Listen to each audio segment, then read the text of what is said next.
My question is to the Minister of Natural Resources and Forestry. The minister would know that the forest industry employs over 172,000 hardworking men and women and has an economic impact of $15.5 billion. Over 7,000 of those people work in my riding of Renfrew-Nipissing-Pembroke. The regulatory impediments that her government imposes upon them continues to have a massively detrimental effect on their ability to support their families and build our communities. The Liberals' ill-conceived Endangered Species Act is the single biggest threat to the forestry industry. On the eve of election, they now propose a further 2-year exemption, Liberal politicking at best. Speaker, my question to the minister is this. The County of Renfrew has asked for a more meaningful 5-year exemption. I support them unequivocally. Will you? Question. Thank you. Minister of Natural Resources and Forestry.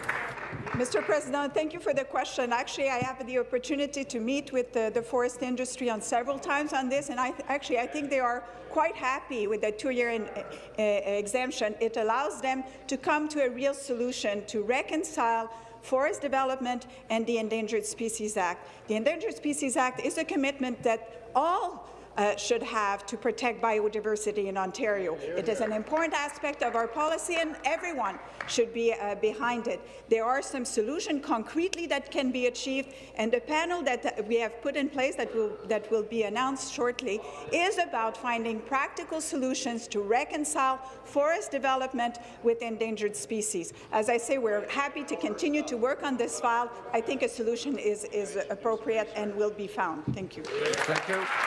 Yes, back to the minister. New minister, same old song. Speaker, species at risk in the forests themselves should be protected using the best science available.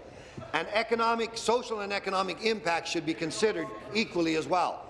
The Crown Forest Sustainability Act, the gold standard, Speaker, is the overriding guidance that should be applied. When multiple exemptions to the ESA are required, one thing is crystal clear, Minister. Your government got this wrong from the very beginning. It is time for the ESA to be examined by an independent panel to determine a long-term approach to protecting species at risks and their habitat without decimating this industry. Will the minister extend the exemption to 5 years and use that time to get working on a plan that protects species at risks, including the hundreds of thousands of humans that depend on this essential industry? Thank you. Minister. Certainly, I think we are committed to ensuring that there's reconciliation efforts between the forest industry and the Endangered Species Act.